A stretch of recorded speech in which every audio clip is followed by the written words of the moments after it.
grade 12. Welcome to our Practical Research 2 subject. So this is our very first video lesson in this subject. So let's start right away. Okay, so before we proceed to our very first topic, let us discuss first our learning objectives for this lesson. So at the end of the lesson, the student should be able to first define quantitative research in your own words. So after discussing this topic, you are going to define what is quantitative research based on your understanding and appreciate the value of research. So later on, I will discuss to you what is the value of research, importance of research, na kung bakit ba nag-i-exist si research. Next is differentiate types of quantitative research. So later on, I will discuss to you those different types of research. Okay, so let us proceed. So I guess you already have an idea what is research, right? So we've been doing research since last grade 11, last time, no? So siguro naman may idea na kayo kung ano ang research, right? So research, it comes from the Middle French word rechercher, which means the act of searching closely. So the word research is a combination of prefix re, which means again, and the word search, which means to look for. So that means research is the process of looking for information once again. So that means there is an already existing information. So ang gagawin nyo na lang is to validate those information.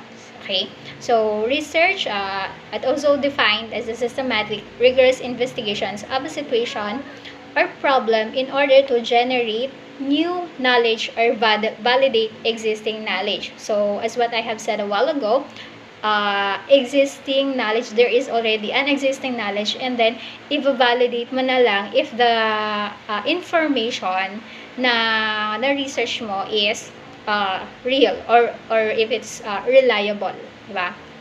And then, it involves a purposive, organized, and planned program of activities that result in the acquisition of new knowledge. So, upon doing the research, meron siyang mga process, meron siyang mga methods or procedure, no?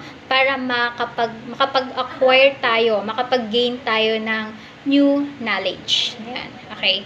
So, that is research. Now, let us proceed to the goals. Goals of research. So there are three, which is description, prediction, and understanding or explanation. So sa description, this refers to the way in which the phenomena being studied are defined, classified, and categorized. So the goal of describing is to provide an essential information. So from the word description, you are going to describe something, describe some phenomena, no?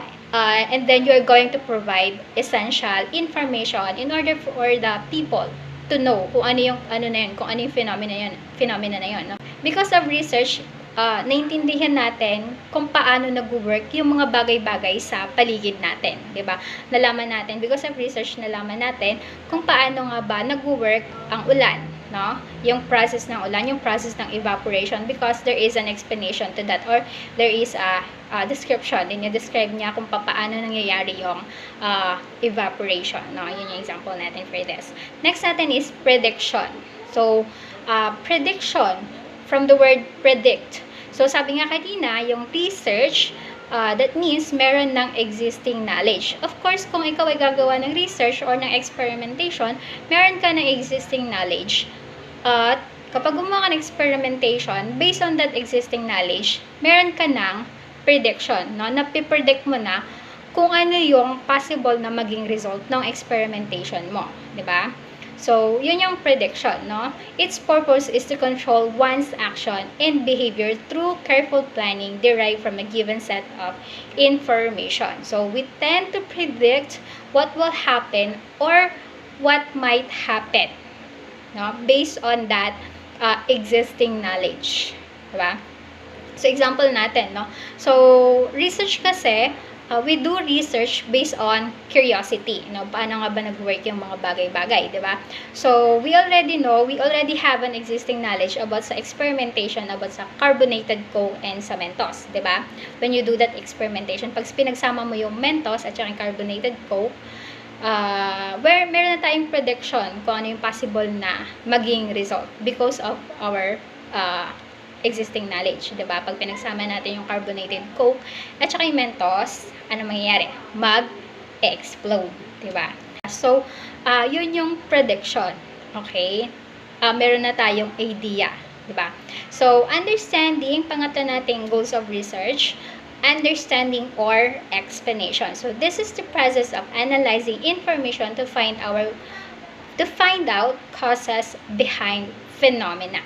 So, explanation, this one is the information or analyzing the information kung bakit nagkakaroon ng isang phenomena or kung hindi, explanation sa isang bagay o sa isang phenomena. Katulad ng example natin kanina, yung carbonated coke and what you call that, Mentos. Diba? So, pag pinagsama sila, explanation, no? Bakit nga ba nagkakaroon ng explosion pag pinagsama sila? Ano nga bang meron or ano nga bang ingredients meron sa carbonated coke at anong ingredients meron si Mentos? Okay, so doon nakapaloob, no, explanation, no, na ini-explain kung bakit sila nag-e-explode kapag pinagsama. Okay, so sa understanding or sa explanation, of course, understanding and explaining data, a relationship between events must be established first. So, kailangan yung mga bagay na nakikita, may mga bagay ay makita muna natin, maranasan o maramdaman bago natin sila maintindihan or bago natin sila ma-explain. Kasi paano natin maintindihan ng isang bagay or paano natin ma-explain ng isang bagay kung hindi pa natin siya nararanasan or kung hindi pa natin siya nakikita or kung hindi pa natin siya naaaral, 'di ba? So, it must be established first. Kailangan makita muna natin or maranasan, no? Example natin, yung ulan, 'di ba? Paano ba nag-work ang ulan? So, there is an explanation. Bakit nga ba sumasabog ang bulkan, no? There is also an explanation. Also, sa process ng photosynthesis, meron ding explanation. Okay? So, lahat ng yun na-describe, nagkaroon ng production, and nagkaroon ng explanation because of research. Okay? So, goals of research, doon pa lang nakita na natin yung importance or yung value ng research, di ba? So, ngayon, proceed tayo, no, sa importance of research. So, first one is, knowledge is established. Of course, upon doing the research, upon doing the experimentation, meron tayong knowledge na nagigain or na-acquire from those research, from those informations na nakukuha natin upon doing the research. Next is perceptions are corrected. So, nababago yung perception natin sa isang bagay base doon sa research. Okay? Nababago. Katulad na lang example natin, ano, yung sa thermometer. So, before kasi, yung thermometer, meron siyang pinakalumang thermometer. Meron siyang sa dulo nun, meron siyang mercury. Okay? So, upon doing the research, nalaman na ang mercury pala is bad for health, no? Sa health nating mga tao, masama pala yun. So, because of research, nalaman ng tao na hindi mabuti sa katawan yung mercury. So, ang ginawa nila is nag-invent sila ng panibagong thermometer, which is wala na siyang mercury.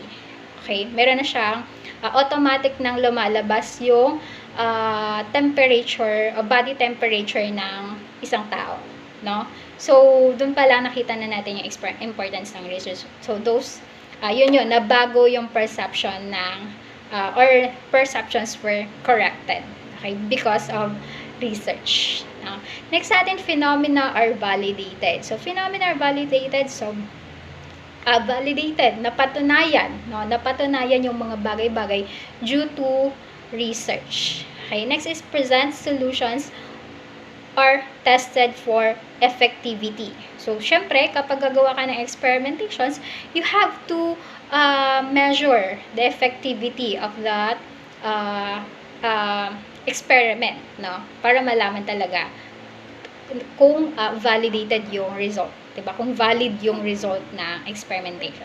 Next is problems are solved. So, bakit nga ba gumagawa ng research? It is because to solve problem. Diba? So, yun yung importance of research. Now, let us proceed to quantitative research. So, what do we mean by quantitative research? No? So, we have here a definition. It says, quantitative research designs use numbers in stating generalizations about a given problem or inquiry in contrast to qualitative research that hardly uses statistical treatment in stating generalizations. So, that means quantitative research is the process of collecting and analyzing numerical data. So, kung sa qualitative, yung ginawa nyo nung grade 11, you collected the opinion, the perceptions of the participants, di ba? Words tayo, nag-focus tayo doon sa words. Sa quanti naman, what you are going to do is to collect and analyze numerical data. So that means we are going to use statistical analysis, which we are going to interpret the numbers obtained from the data. Okay? So, in short lang yun. No? In short, from those mahabang definition, in short, quantitative research is the process of collecting and analyzing numerical data. Okay? So, that is quantitative research. So, now, let us proceed sa characteristics of quantitative research. So, one of the characteristics of quantitative research is one of its methods of data gathering includes items like yung age, yung gender, educational attainment ng inyong participants that we can call or we can measure. No? Yung mga characteristics na that we can measure dun sa inyong mga participants. Okay, next natin.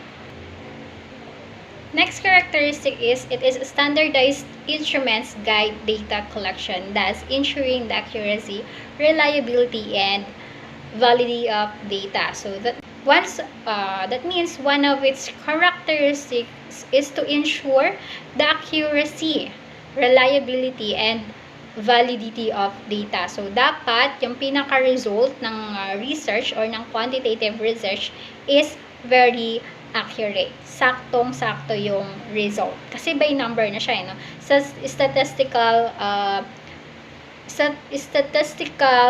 data analysis na tayo, no? So, dapat one of its characteristic is the accuracy, no? Next of its characteristics is it uses figures, tables, and graphs to showcase summarized data. So, those are the use of figures and tables sa research and graphs sa isang research is to show the summarized data. Kasi hindi naman lahat pwedeng naroon, no? Kumbaga, nandoon lang yung, pinapakita lang dun sa figures, dun sa mga tables, kung ano yung mga nakuha or na-collect na data. Of course, you are going to explain those figures and tables and graphs na or sa inyong research. Next natin is a large population yields more reliable data, but principles of random sampling must be strictly followed to prevent researchers' bias. So, sa quantitative research, the more na mataas yung population mo or yung participants mo, the more na reliable yung iyong research. But Of course, meron tayong mga principles of sampling or random sampling, no? Yung sa pagpili ng mga participants ng inyong populations, no? Kasi hindi naman lahat ng population, no? Kung for example, sa isang lugar, there are 500 people, hindi lahat ng 500 people na yon is makukuhanan mo ng details or ng information tungkol sa iyong research. So, we have random sampling. So, yung mga sampling na yan, we will discuss that on the next lessons, no? Or the next lessons. Okay, so proceed tayo sa next characteristics, which is quantitative methods can be repeated to verify findings in another setting, thus reinforcing validity of findings. So this means that the methods can also be replicated to analyze in comparison with other similar works. So kapag quantitative methods, 'di ba sabi kanina, pag quantitative methods, dapat accurate yung result ng inyong research. No, dapat sakto lang siya, hindi susobra at hindi kukulang. Okay? So once na nagkaroon ng vague result, no, hindi sakto, hindi sumakto yung inyong result, what you're going to do is uulitin nyo siya ulit. Uulitin nyo yung experimentation. Okay? Yun yung very repeated. Diba? Sabi nila, can be repeated to verify the findings in another setting. Okay? Para lang ma-reinforce natin yung validity ng inyong result or ng inyong findings. Okay? So, next natin, quantitative research puts emphasis on proof rather than discovery. Okay, so more on nakafocus siya sa proof. Okay? Dapat may proof when you do the quantitative research. Okay, so proceed na tayo sa strength of quantitative research. Sa strength, quantitative research design is the most reliable and valid way of concluding results, giving way to new hypotheses or to disproving it. So, one of its strength, kasi, di ba sinabi natin kanina, accurate yung findings. Dapat ang one of its characteristic is accurate yung findings. So, kapag accurate yung findings ng isang research, reliable siya and valid yung kanyang result, no? So, yun yung isa sa mga strength niya, no? That means, totoo yung information na nakapaloob doon sa research. Next, one of its strength, because a bigger number of the sample of population results to a more valid and reliable outcome. So, sinabi ko nga kanina, the more na marami kang participants, the more na reliable yung iyong research or the more na accurate yung findings ng research mo. Okay, the bigger the number of the sample, the more reliable the outcome is. Okay. Next, strength of quantitative research is quantitative experiments filter out external factors if properly designed, and so the results gained can be seen as real and unbiased. So that means quantitative experiments, hindi na siya totally nakafocus sa external factors. Yung mga external problem, hindi na siya totally nakafocus doon.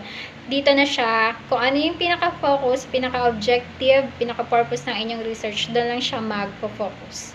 Kasi pag lumabas ka pa ng research, ng topic ng research nyo, mas lalawak pa. At magiging vague yung result or yung magiging finding ng research. Diba?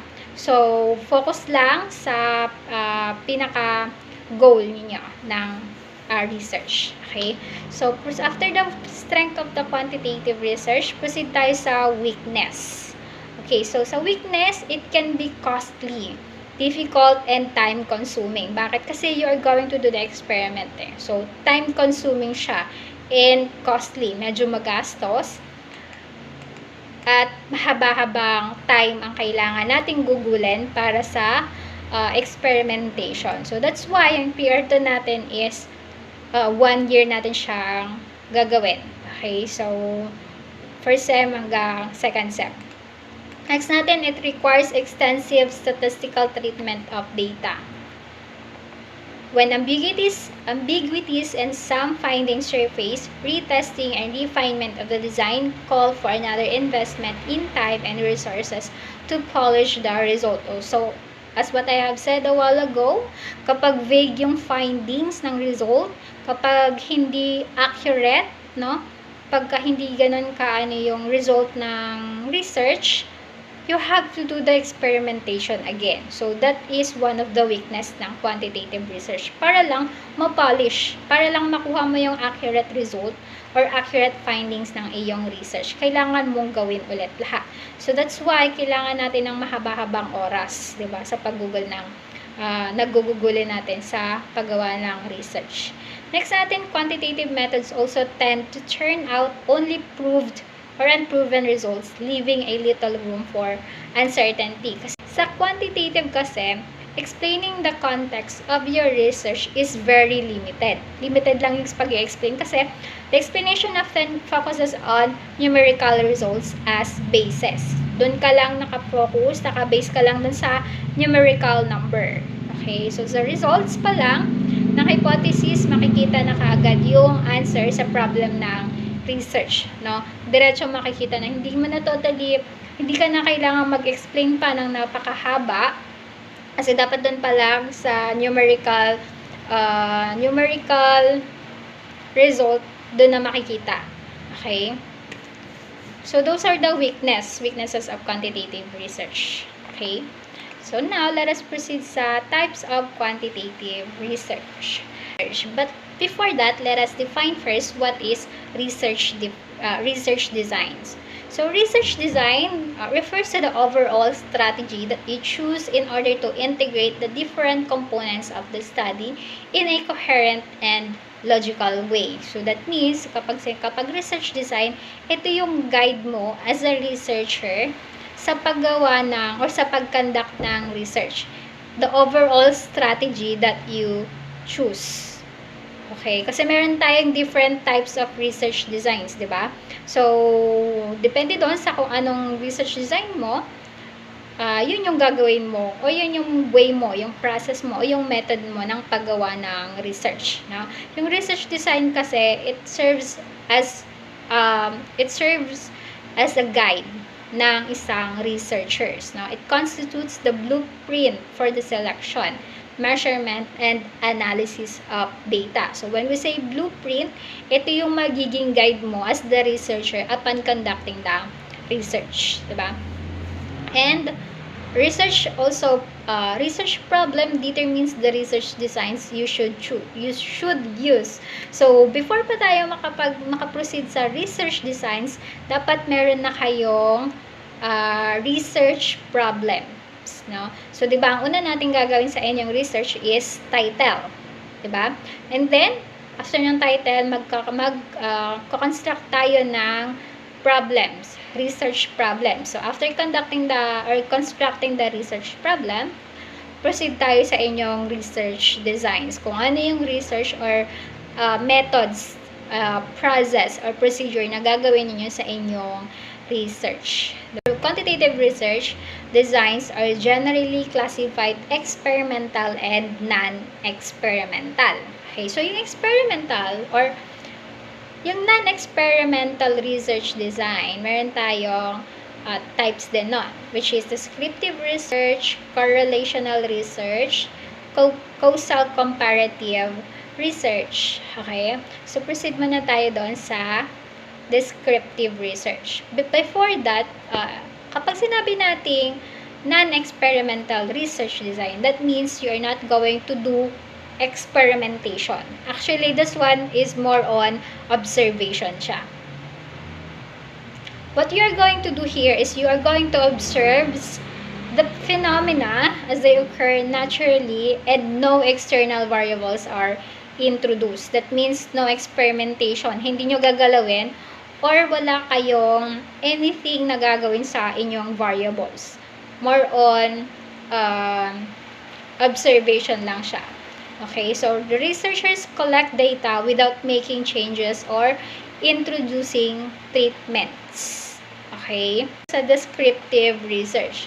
So, pag descriptive research, katulad ng sinabi natin kanina sa goals, description, from the word descriptive, descriptions involves the collection of data to either test a hypothesis or describe the variables mentioned in the study.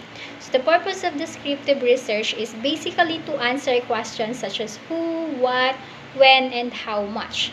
So, this design is best used when the main objective of the study is just to observe and report a certain phenomenon as it is happening. Example natin, if you want to, if you want to describe the process of photosynthesis, no?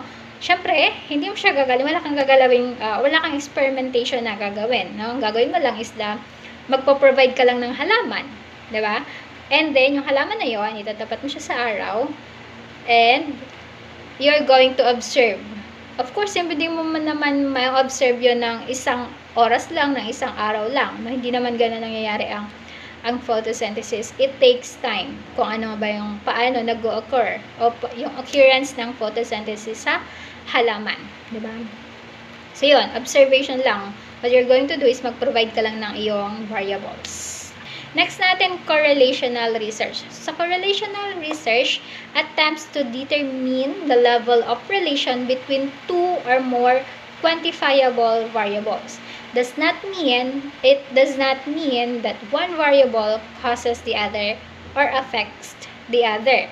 Okay, so walang cause and effect kapag sinabi natin correlational, ha. Ang dinidetermine natin, ang inaalam natin dito is yung level ng relation nila. Okay? Hindi yung cause and effect nila to each other. So, meron siyang two major purpose. First one is to clarify the relationship between variables. And next is predict the magnitude of the association. Example natin dito yung correlation between reading and listening, which is the two macro skills that are necessary for building one's knowledge.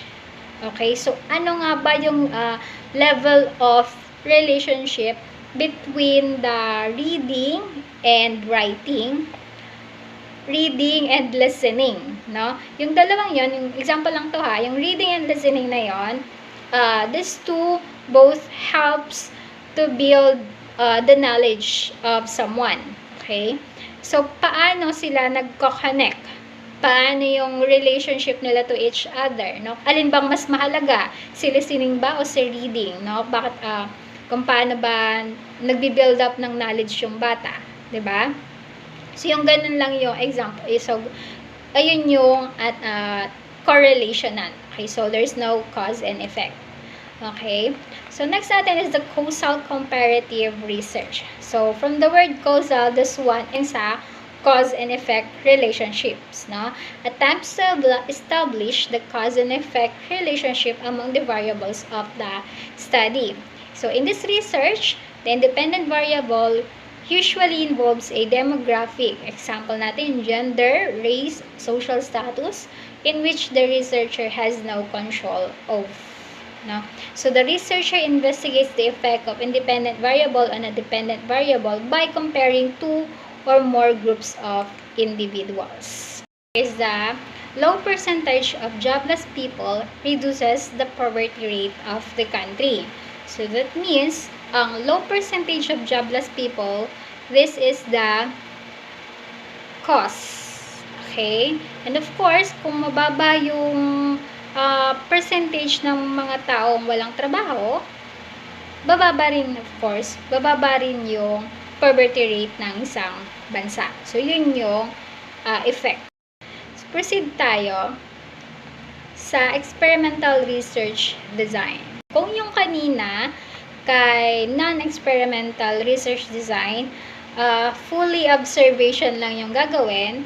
Kay experimental naman, of course, from the word experimental research designs, we are going to do experimentation. So this one similar to causal comparative research, which is it measures the effect of the independent variables sa dependent variables. However, experimental research designs, the researchers can control the independent variables in the study.